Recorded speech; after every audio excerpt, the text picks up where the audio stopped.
বাজারে এখন তেলের সংকট। একটা সময় মার্কেটিং পলিসি ছিল একটা কিনলে একটা ফ্রি।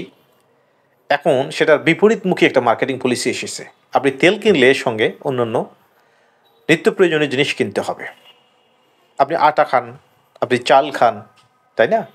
তাহলে তেলের সঙ্গে আমার এই প্রোডাক্টটা নিলে সমস্যা কোথায়? সুন্দর পলিসি। তারপরেও যদি প্রোডাক্টটা ভালোভাবে পাওয়া যায়, সেটাও পাওয়া যাচ্ছে না। সত্যিকার অর্থে বাজারে এখন তেলের খুবই সংকট। যদিও আমরা গত 4 মাস থেকে দেখতেছি যে মানুষজন আর মানুষকে তেল মারে না। আগে যেমন প্রবণতা ছিল যে তেল মেরে কিছু সুবিধা আদায় করে নিত, এখন আর সেটার প্রয়োজন নেই কিন্তু। কারণ এখন আপনার চাইলেই যে কোনো একটা জিনিস পেতেই পারেন। ধরুন আপনার কলেজের কোনো অধ্যক্ষকে পছন্দ না, হ্যাঁ 100-200 স্টুডেন্ট চলে যান, টেনে হিসেবে তাকে নামান, সম্ভব তাকে জোর করে পদত্যাগপত্র সাইন করান। এটাই হয়ে আসতেছে গত 4 মাস থেকে। তাহলে তেলটা যায় কোথায়?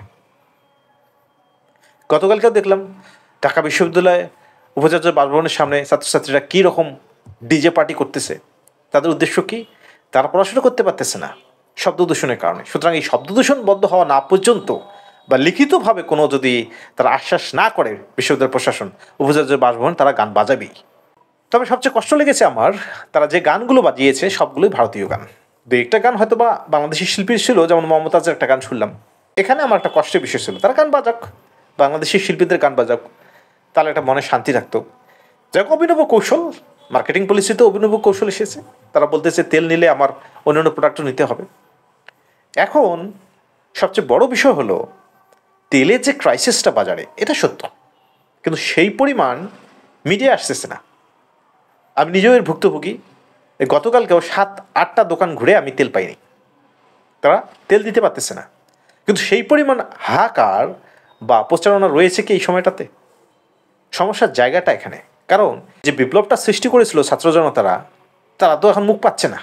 তারা কিভাবে বলবে যে আমরা এই ক্রাইসিসের মধ্যে রয়েছি? তাই নয় কি? আর বাংলাদেশি মিডিয়া সবসময় যখন যে সরকার আসে সেই সরকারের অধীনেই থেকে যায় এবং তারই স্তুতি গায় এবং তার পক্ষের নিউজগুলোই বেশি প্রচার করে। সবশেষে দেখা যায় যে সাধারণ যে জনগণ, যারা প্রান্তিক লেভেলের জনগণ, যারা রাজনীতির ধার ধারে না, কে সরকারে আসলো কে সরকারে গেল, এগুলো বেশি ভাবে না।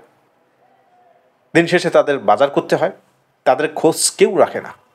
তেল একটা নিত্য প্রয়োজনীয় জিনিস। দেখুন কি মার্কেটিং পলিসি। এখন খোলা তেলের দাম বেড়ে গেছে, কারণ প্যাকেটজাত তেল পাওয়া যাচ্ছে না। মানুষ স্বাভাবিকভাবে খোলা তেলের দিকে ঝুঁকে পড়তেছে।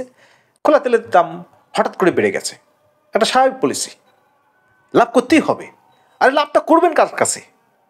আমরা বাংলাদেশি হিসেবে বাংলাদেশি মানুষের কাছেই তো লাভ করতেছি।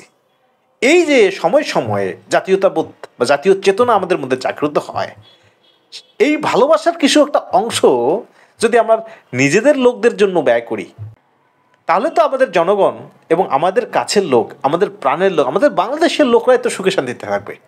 তাহলে ব্যবসায়িক পলিসির ক্ষেত্রে প্রত্যেকটা পয়েন্টে পয়েন্টে যারা কোম্পানি তারা লাভ করতে চাচ্ছে, যারা খুচরো বিক্রেতা তারাও লাভ করতে চাচ্ছে। এই যে অব্যাহত কৌশল লাভের, এর থেকে পরিত্রাণের উপায়টা কি? কারণ গভর্নমেন্ট তো নিজেও কোনো ইনিশিয়েটিভ নিচ্ছে না। আমি দেখলাম প্রধান উপদেষ্টা পেশ বলতেছে বাজারে কোনো সয়াবিন তেলে ঘাটতি নেই। তাহলে সয়াবিন তেলের যদি ঘাটতি না থাকে বাজারে, তাহলে এই ক্রাইসিসটা হচ্ছে কেন? মুদির দোকানরা তেল দিতে পারতেছে না, আবার কোথাও কোথাও তেল দিলে তারা অন্য কোনো প্রোডাক্ট নিতে বলতেছে। এই কৌশলটা কেন? আলটিমেটলি আমাদের সাধারণ জনগণের জন্য যতই পরিবর্তন আসুক না কেন, এই পরিবর্তনটা যদি সাধারণ জনগণের জন্য না হয়, যে সরকারই আসুক না কেন, বাংলাদেশের জনগণকে শান্তি এবং প্রশান্তি কোনোটাই দিতে পারবে না। সরকারের উচিত বাজার মনিটরিংয়ে আরও বেশি মনোযোগী হওয়া এবং অব্যাহতভাবে বাজার মনিটরিং করা। কারণ দিন শেষে আপনাকে দুমুঠো খেতে তো হবে। আর আপনি তেল মারা বাদ দিয়ে দিয়েছেন, সুতরাং তেলের অপচয় তো হচ্ছে না। তেলটা গেল কোথায়? খুঁজতে হবে সরকারকেই। আর সরকার যদি না খোঁজে, জনগণ যেরকম দিনের পর দিন ভুক্তভোগী হয়েছে সেই ভুক্তভোগীর লেভেলেই থেকে যাবে। ধন্যবাদ সবাইকে।